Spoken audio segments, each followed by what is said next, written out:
Hello and welcome to today's episode of Nucleus Investment Insights. Today's episode is called The Great Copper Panic. We're going to look at the commentary around a copper shortage in the decades ahead and see if the numbers justify this position. We'll also delve into the green metals used in the production of renewables and see what trends are likely to emerge. Firstly, on the agenda, we're going to look into the numbers to see if we actually have enough green metals for this transition. Next, we're going to look at the political risks of the major commodity producers and processors. Then Damien's going to do some myth busting on some of the common arguments out there around renewables. We'll also look at the two recent reports that have come out saying we don't have enough copper, and we'll actually see if their assumptions stack up. And as always, at the end, we'll cover the investment implications. As always, we have Nucleus Wealth's co-founder and chief investment officer, Damien Klassen. Prior to this, he spent 26 years as a portfolio manager and equity analyst, amongst other achievements. So, Damo, welcome. Hi, Sam. How you going? Very good, thanks. So it's just Damo and I today. My name's Sam Kerr. I'm a senior financial advisor at Nucleus Wealth. And today I'll be the host of the show. So just a bit of housekeeping before we get started. Just a quick reminder, if you enjoy our content, please subscribe to our YouTube channel and click the bell below to be notified when we go live or have a new episode recorded. As mentioned, this is recorded live every Thursday at 12:30. So jump onto the Nucleus Wealth YouTube channel and you can ask questions and we'll do our best to answer them during the show. You can also follow us on your preferred podcast platform, as our show is also available on all the majors. And if you'd like to look at the slides in more detail, we'll post them in the show notes this afternoon, and you can view these at nucleuswealth.com/webinars. So now we've got that housekeeping out of the way, we'll get into things. So Damo, over to you. Yeah, thanks, Sam. Relatively graph heavy today, so I'll try and explain it for anyone sort of listening into the podcast, because I think that the concepts are hopefully relatively simple to go through. And the reason was we're running this week is there's been a couple of reports come out recently. One in particular from Wood Mackenzie that we'll dig a bit more deeply into. Came out last week, maybe 10 days ago. And just talking about highlighting that that there's not enough copper, and that there's going to be a big shortfall, and I think prices are going to whatever it was, $11,000-$12,000 a ton, and that we're going to be struggling with supply the whole time. And so and S&P sort of had a similar report out maybe a month or two earlier. And I just want to sort of dig into some of the numbers because there are other sort of just as reputable organizations that have different forecasts. And for me, I think the other I'm more partial to the other side of the story. And I just wanted to sort of dig into some of the underlying numbers that are behind these, so that you can sort of for people to try and work out where the hype is, because obviously there is this real push to use renewables and real push for investors to say, well, how can I make money from this transition? And just sort of trying to get to the bottom that you're not buying the hype at the wrong part of the cycle, and you're getting into the ones that genuinely do or generally are going to create good investment returns. So I thought I'd start with a chart, and I've used a lot of them from the IEA, which is an international body. It was originally sort of for energy security, but they do a lot of research and a lot of statistics into the whole energy transition from carbon fuels across to renewables. And so this is one of their charts, and a lot of them in this one are today. I think we've got got a recent report up, and where we've highlighted that, we've linked to that report. You can sort of jump in and read all through these yourself. But the one we've got showing is just sort of tracking, well, first of all, electric cars versus conventional cars. And it's got all some of these key minerals. And so we can see that conventional cars use about 25 kilos of copper, whereas electric cars more like 50, a little bit over 50. There's manganese, bit of manganese in the conventionals, but and a lot more in electric cars. And then there's all these other minerals that going into electric cars that just sort of aren't in those conventional cars. And you sort of end up with 200 odd kilos of these other metals.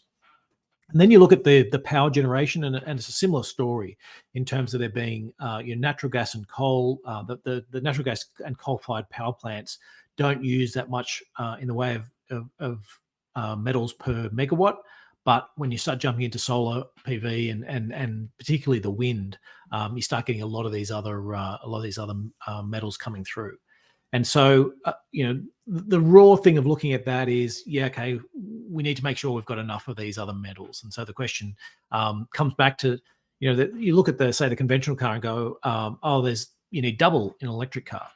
And there's actually the International Copper Association of some sort. They talk about it being 4 times as much, and that looks like the numbers that the Wood Mackenzie and S&P have grabbed on as well, and they're talking about a 4 times as much per electric vehicle as for copper. And so it sounds like it's really big, but what you need to keep doing is coming back and going, well, how big is that actually of the total supply? And so that's where the next chart I'm showing that, well, for lithium, it's a big deal. Actually, I might even jump, Sam, to the I'm going to skip that one. Actually, just jump to the growth of selected minerals, and what this one's basically showing is, well, for lithium we need 42 times as much lithium as what we've got in 2020, and so that's a big deal. Graphite, we're going to need 25 times as much graphite, 21 times as much cobalt, 19 times as much nickel, 7 times as much rare earths. Doesn't have copper on this chart because the copper use isn't actually that big. It's only about another 10 or 20% more based on their numbers. And the reason why is because copper's already really big. It's already used for a lot of other things. And so when I push back to these green metals, it really comes back to 2 things.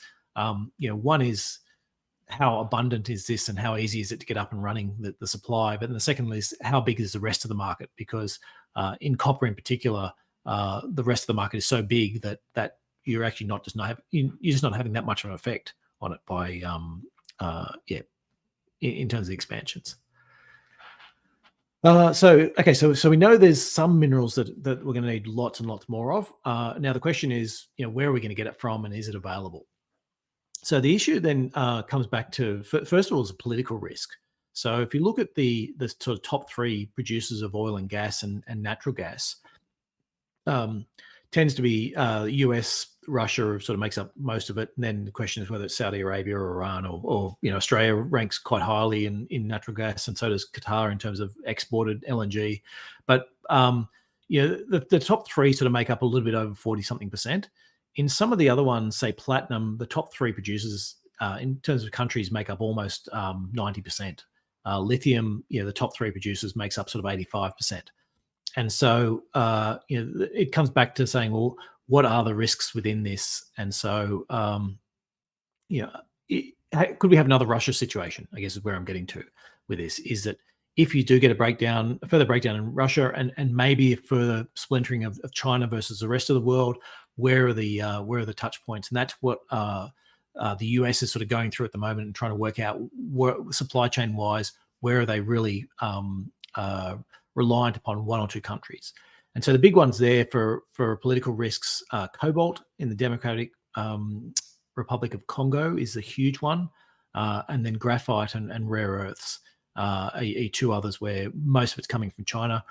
For rare earths, that's actually largely because so this is just the extraction side. I should jump before I go into the next bit. Let me jump also to the processing side. Then when you get to the processing side, and the top 3 tend to make up, well, almost 100% for a number of these metals. So China alone makes up sort of 85% of rare earths processing, and China's in every single one of these. China's over 60% for cobalt, a little bit under 40 for nickel, over almost 60% for lithium, and 40% for copper in terms of the amount of processing they do. Now, processing doesn't have as much political risk in it, in that processing plants tend to be faster to get up and running. So, if you do start having problems, then you can see that conceivably within a year or 18 months, you could have a new processing facility up and running. if you really cared and there were big shortages and things like that. Whereas the mining side, look, if the metal just isn't in the ground near you, it's obviously a lot harder to get out. So we do need to keep in mind these political risks in terms of how we're looking at it. And I guess the other part is, where's the growth coming from? Because for some of these, say lithium, look, a lot of the processing is in China. A lot of the you do have a lot of lithium coming out of China as well, but a lot of the growth is in other countries, and so the US in particular is growing there. We've got Australia growing, and you also got a lot of South American countries growing their production of lithium. So so not as much on the political risk front. Okay, so there's things to keep in mind on the political risk front that we need to sort of, if we're buying minerals, ignoring the political risk is sort of not something you can do. The next part is then the emissions part, and sorry, I just wanted a bunch of myth busting on these, and this is sort of before we get into I guess digging into these commodities a little bit more closely. Now, the first one is you often hear people say, oh well, if you think about the lifetime cycle of an electric car, because you've got to dig up all these extra minerals and process all these extra minerals and all that type of stuff, is that it's actually not that environmentally friendly.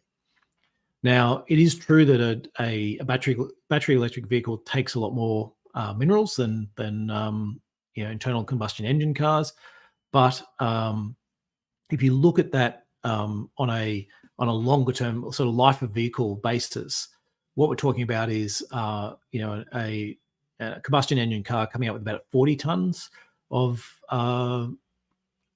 carbon dioxide, the sort of equivalent over the average vehicle lifetime. At the moment, if you bought a car and plugged it into a sort of a carbon network of where it was all carbon, you probably wouldn't be far off that.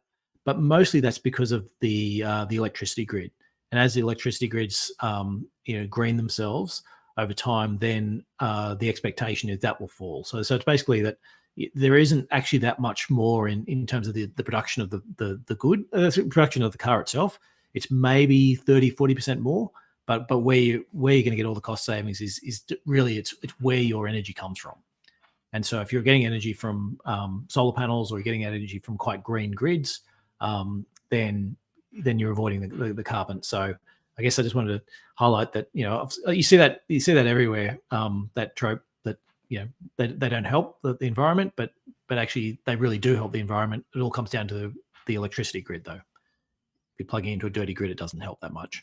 But it's obviously a much easier solution to go change your cars across to point to electricity and then change your grid to be renewables. Another one is it is worth noting that we've got pretty high energy costs at the moment, so that's going to affect. I've got a couple of charts just showing up. That's going to affect some nickel, copper, zinc, aluminium are really going to get affected by that in terms of higher energy costs. Will flow through, but having said that, it's not going to flow through that much. So if you look at, say, lithium, and the lithium price has gone up tens of thousands of dollars in recent months, less than 10% of the lithium cost comes back to the actual energy within that. And so even if the energy cost doubled for lithium, you're only going to add 7 or 8% more to the costs. So the costs are high for some minerals, but really not high enough to mean that prices should double or triple for these. Okay, so that's our energy. The big one for me is coming back to this technology issue. So I've got a chart up, which is quite a complicated chart, but it's basically showing that a whole bunch of different ranges of use for various metals, and it really comes down to what technologies are chosen.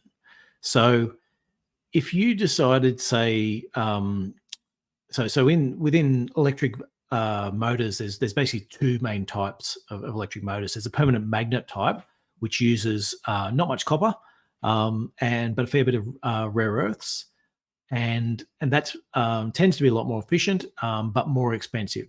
Then you've got an induction motor, which uses a lot more copper, a lot less rare earths, so it ends up being a lot cheaper, but it is less efficient.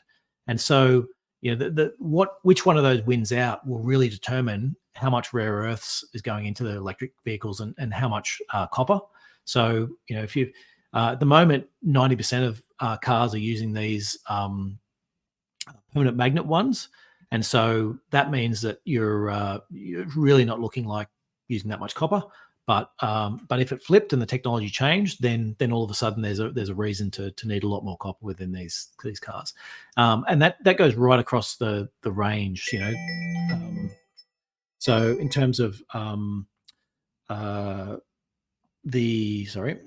turned off my phone. The amount of rare earth is another big one that obviously gets affected, and cobalt. So some of the other ones, it comes down to the battery technology chosen, and I'll move into that a little bit later. The other thing is just thinking through those amounts. I spoke a little bit about it, but I've got a chart up to sort of showing copper demand from solar PVs, and it's probably going to triple the amount of copper needed for solar power out to 2040. The issue is it's tripling, but it's tripling from a very low number. And so, yes, you're going from 300 odd thousand tons to a million tons. But when there's sort of 33 million tons being produced every year anyway, it's really not a big deal over 20 odd years. It's really like, a growth of sort of 0.1 or 0.2%. So, so coming back to those amounts and sort of avoiding, because all the investment stuff I see always talks about, the demand for copper is going to triple from solar panels alone. And you're like, yes, it is, but they just don't use very much. And so, bring it back to those numbers, the bigger picture numbers. And then the other thing is keeping in mind the actual profile of these mines. So I've got some charts off just showing some of the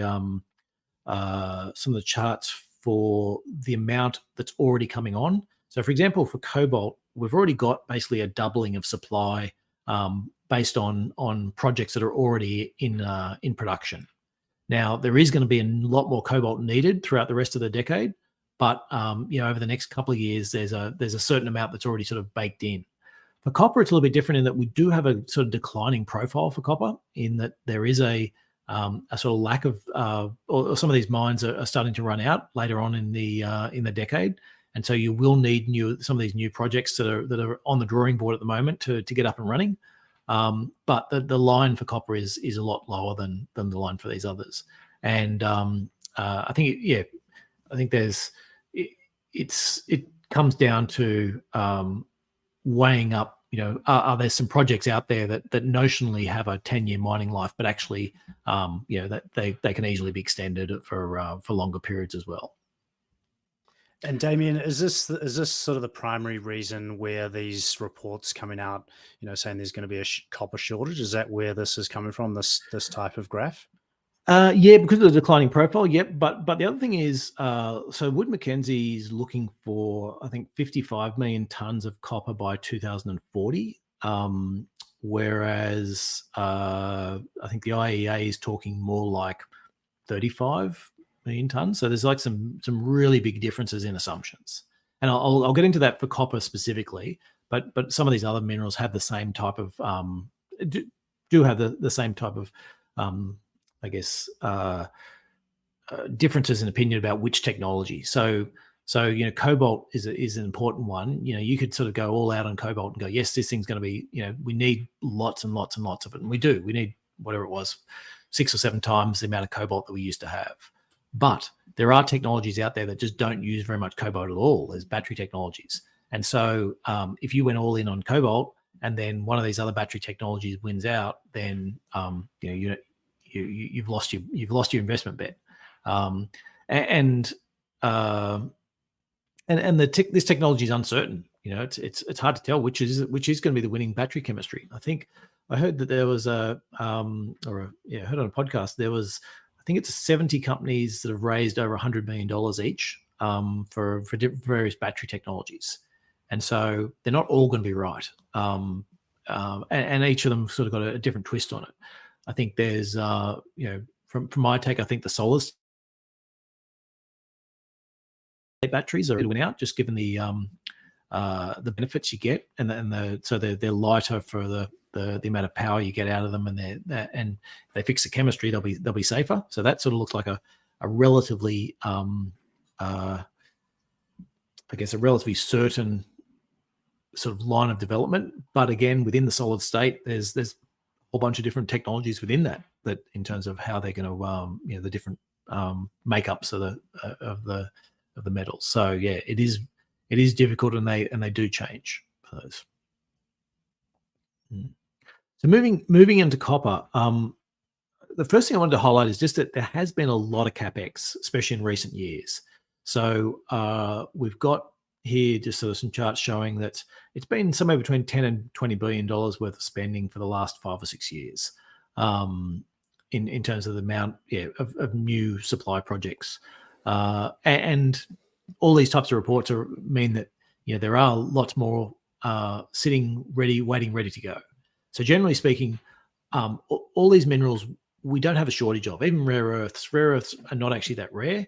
The problem with rare earths is they're just very they're very damaging environmentally, and so most of the processing gets done in China because they have lower environmental standards, and other countries haven't been willing to bear those risks. So, but that's changing, and then the issue's been that if you're trying to get one of these up and running in, say, the US, your overhead and the cost of all the compliance and everything has just been prohibitive. And whereas in China they haven't had to have as much of those compliance, and so they've the costs are lower. What's happening now is they're getting subsidies and they're getting incentives to actually sort of onshore things in the US, which sort of bring those costs back to more in line. The other thing then is so let's turn into copper, because I think that's probably the bigger one, and I've got a piece up on copper on our website and a few other places, sort of digging in a little bit more into these arguments. So we know there's lots of capex coming. If we look at long-term prices for copper and look at the costs, so the cost of a mine, it's about $5,000 a ton. They tend to shut down. That's sort of below starting to get below the costs of a number of the higher cost producers, and they start closing up. At $10,000 a ton, we get bucket loads of mines and expansions and all that type of stuff happening. So I sort of, as a big sort of broad picture, I sort of go, and this is a chart sort of going back 100 years showing that pretty much oscillates between those two extremes, is that at $10,000 a ton, I'm more likely to be a seller, and at $5,000 a ton, I'm more likely to be a buyer of copper. Currently, it's sort of $7,000 to $8,000. It's now a question about it's now really a question about where are we in the economic cycle, and are we going to see that slowdown into recession and a few other and slowing Chinese demand and a bunch of new mines that are coming on. So net I'm more on the negative side at the moment from a sort of shorter term perspective, but current price, if you're just sort of buying and forgetting about it, current prices are probably what you'd expect over the next sort of 20 odd years, adjusted for inflation for copper. Yeah, Damo, I do just want to jump in there. I want to let the viewers know, last year you've been pretty spot on about your calls on copper. April last year, you put a piece out about sort of counter to the view of copper. There was a lot of commentary around a super cycle and commodity prices, but you sort of took the counter view to that and said, yeah, maybe in prices in the short term, but not in volumes. I think you did that in sort of April 21. The price was getting sort of close to 10,000, and you thought, similar to what you're saying here, at that sort of level, you'd more likely be a seller. And then I think the month after in May, it sort of peaked out at 10,500, and a lot of commentators were still saying, you need copper for an inflation hedge, it's going to go higher.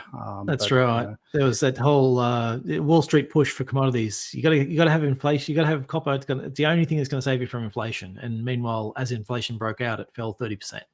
Yeah, and they're still telling you got to buy commodities for yeah, inflation. and you copped a lot of flack for that at the time. There was, Absolutely. It was a story of the minute, and you had not half of Wall Street, 90% of Wall Street all behind the whole push. Get more, get more, get more, get more. And so, I think that's. I mean, at the moment, I'm not hugely negative on it. I'm negative from a cyclical point of view, but at current prices, if you're just buying and forgetting it, you're like, well, this is about the price you'd expect to get over the longer term. So, but I do think there's a down cycle before there's an up cycle again.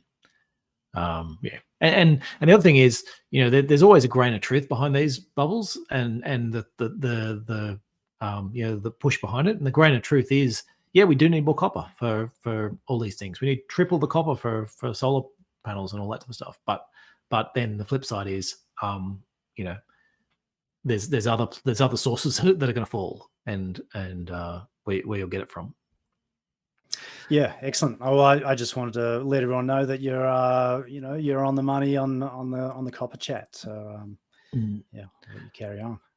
Yep. So the next chart I'll show is just the still on these long-term prices, is coming back to the copper grades, because that's the other thing you hear is that, look, your copper grades are falling. 100 years ago you're getting 4% copper, and now you're getting 0.4% copper per ton.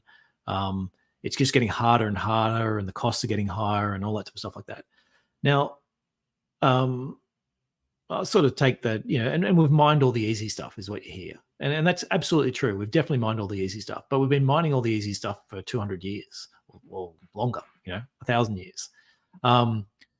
In the 1800s, the types of head grades you'd get is like 10 to 15% copper, but you're doing it with a pick and a shovel. It was like it was a completely different thing now.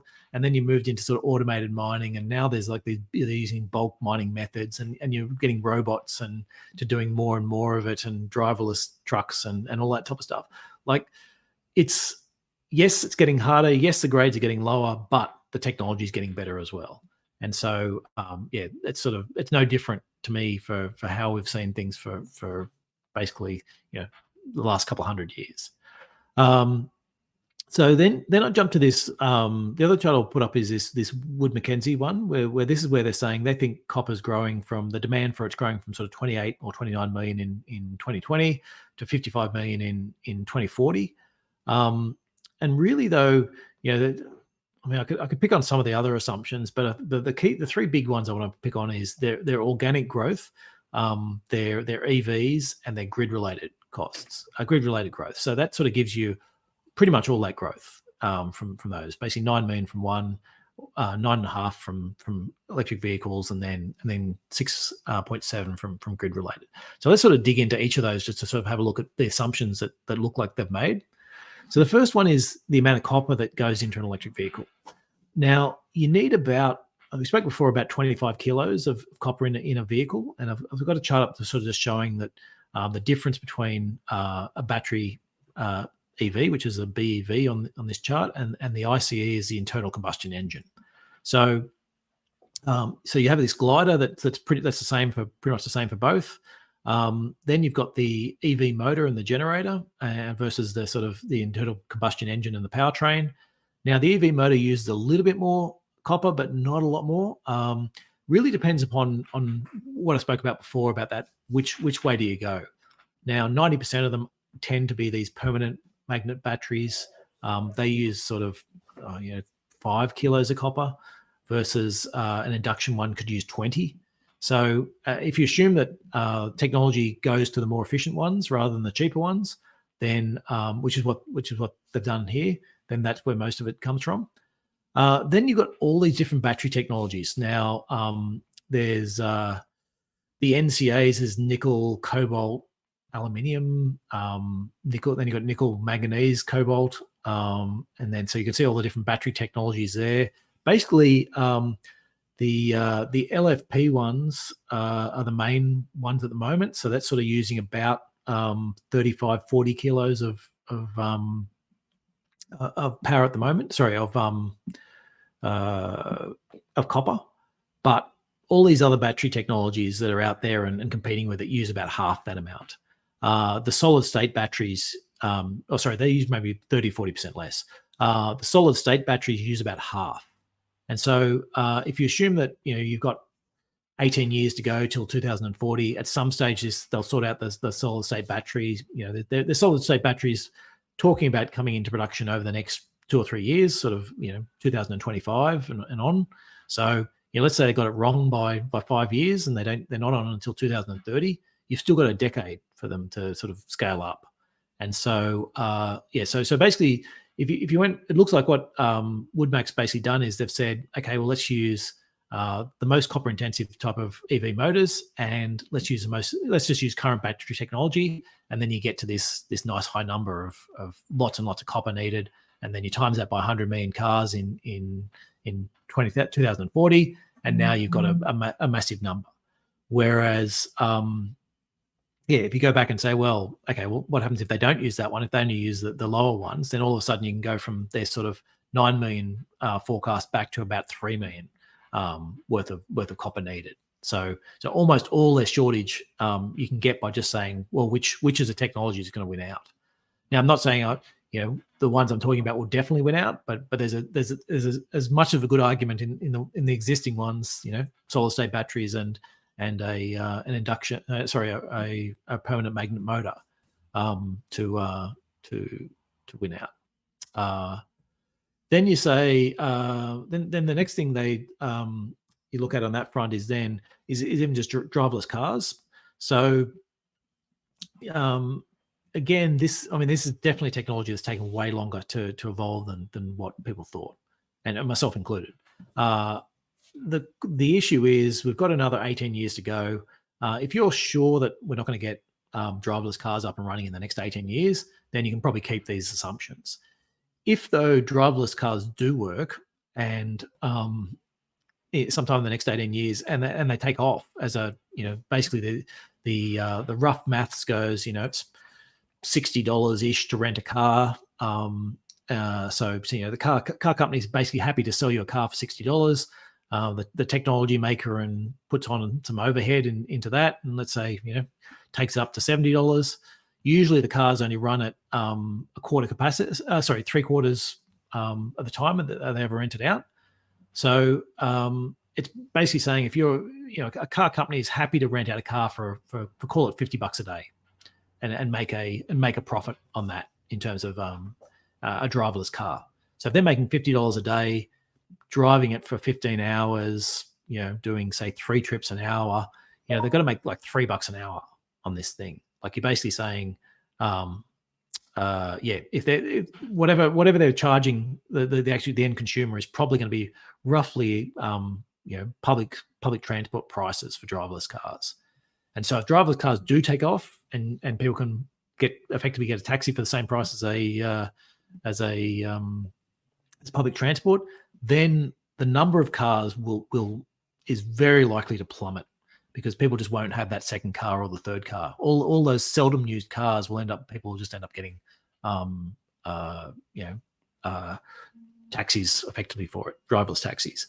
And so at that point, so I'm not saying this is a technology has to work over this time frame, but I'm just saying it seems like a pretty reasonable assumption sometime in the next 18 years it'll get up and running. You could find that the car fleet, all of a sudden, the amount of new cars we need every year is half the amount from the year before, from current times. So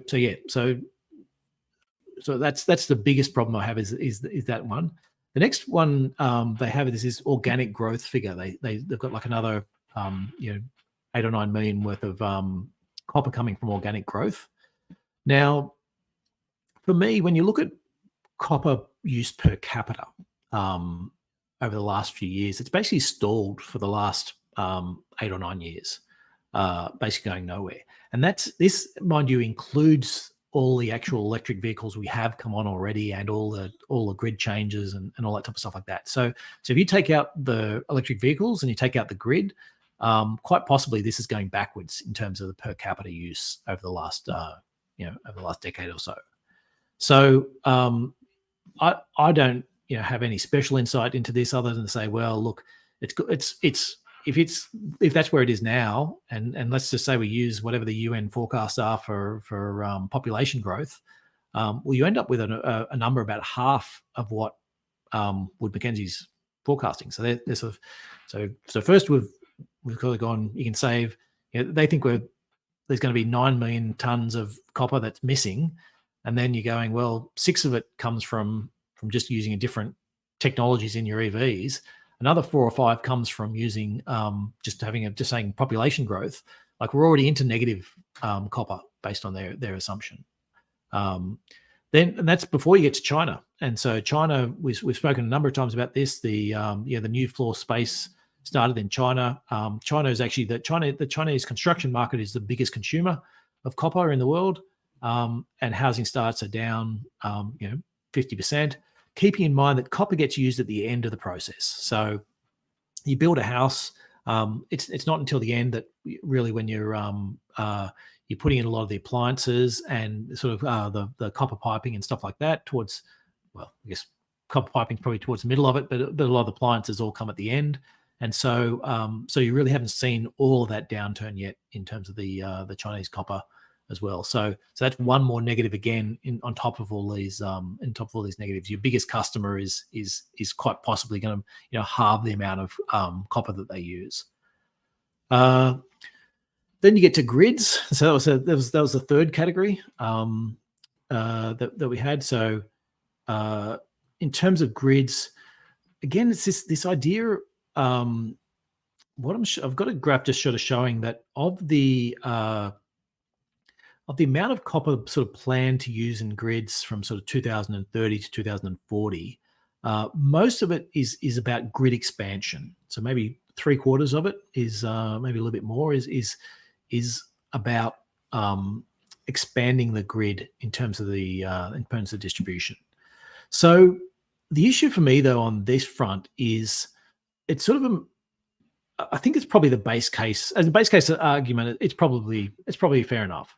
That this is where it's going. But the issue is this is assuming that grids grow in the same way they've grown at the moment, and we'll add on a big wind farm, off the coast of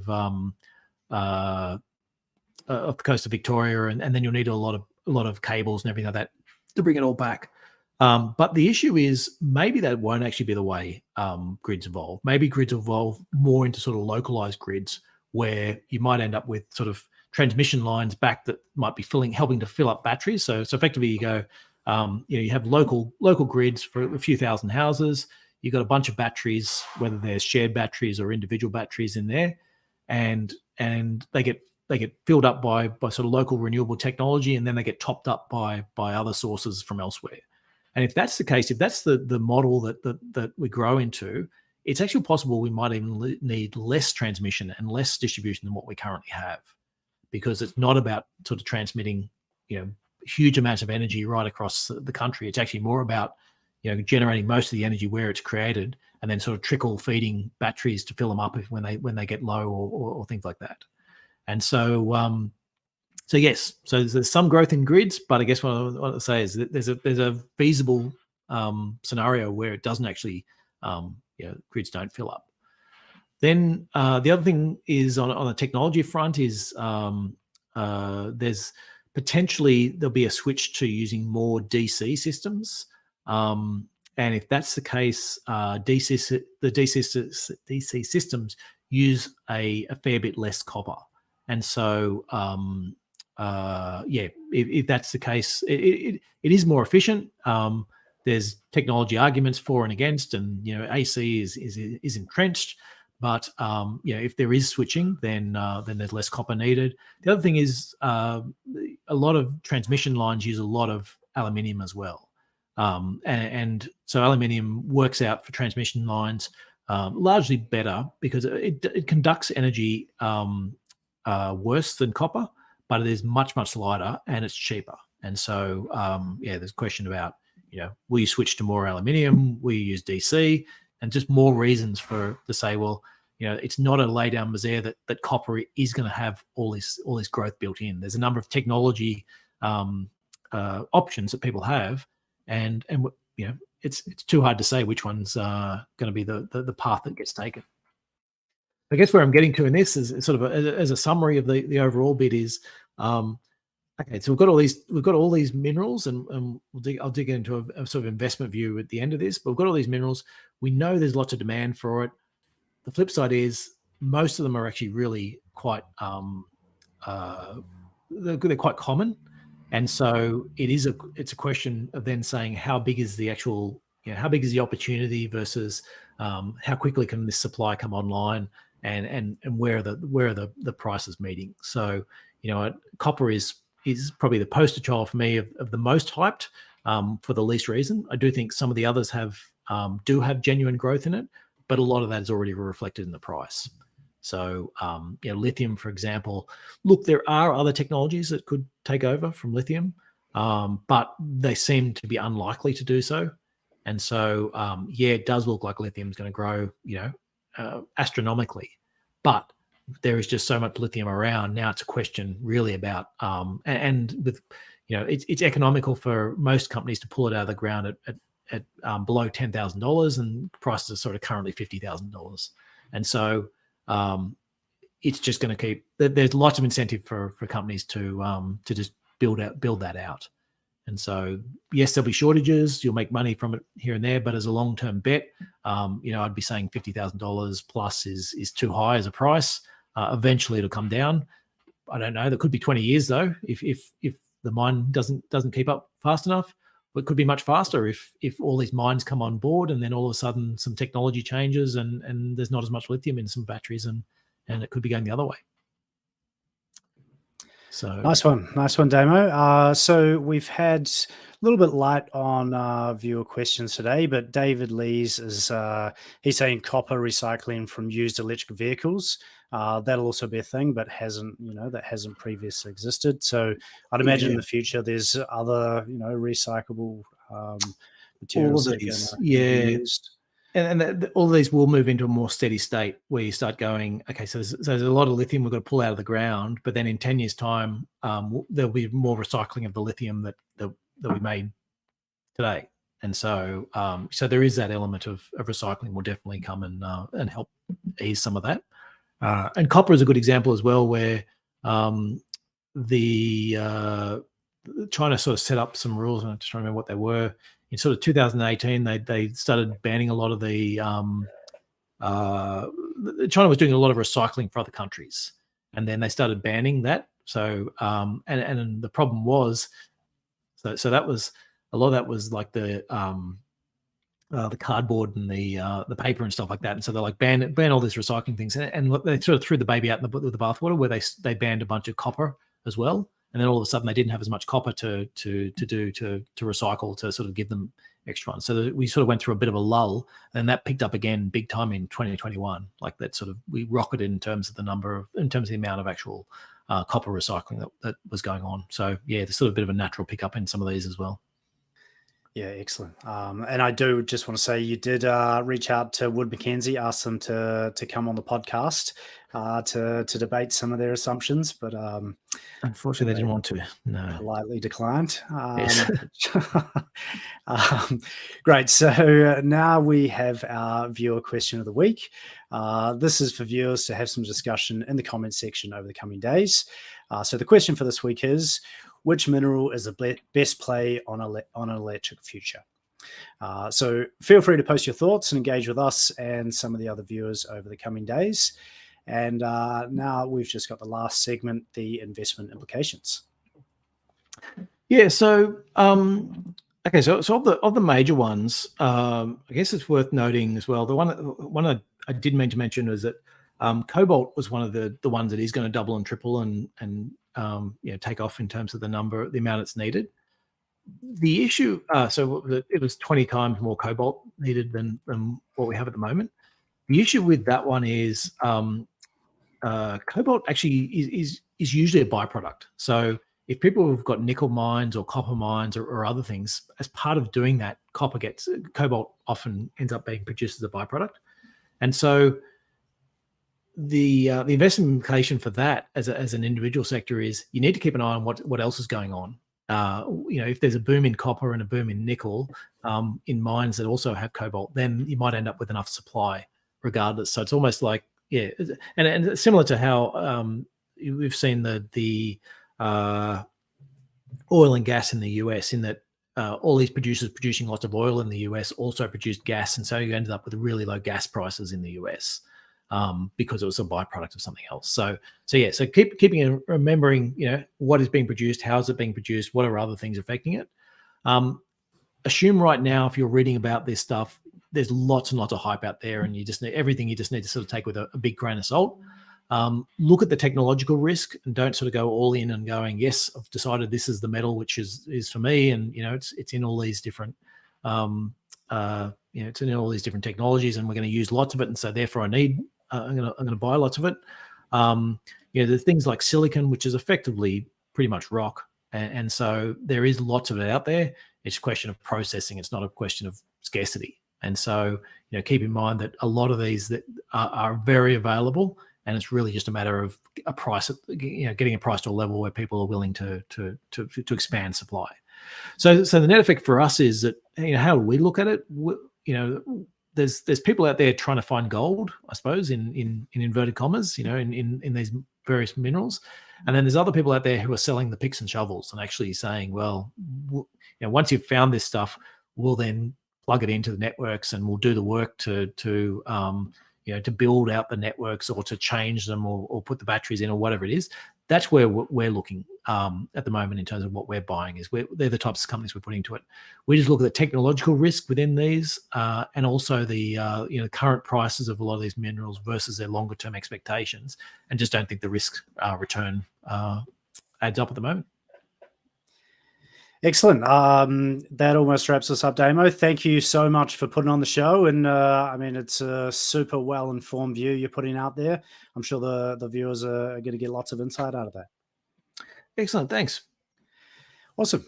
So we do welcome your feedback on this podcast, especially in regards to suggestions for future topics. If you do have any ideas, please drop it in the comments section below, or send us an email at contact@nucleuswealth.com. Just a reminder, this is general advice and does not take into account your personal situation. If you do want to discuss your personal financial situation, please go to our website at nucleuswealth.com/contact, and you can book a call with me. Don't forget to like the video now, and if you know of anyone that might get some value out of today's episode, we'd really appreciate it if you can please share it with them. Also, if you'd like to see more of our previous episodes and content, head over to nucleuswealth.com/content. And to stay up to date with news from us, you can also follow us on all major social media.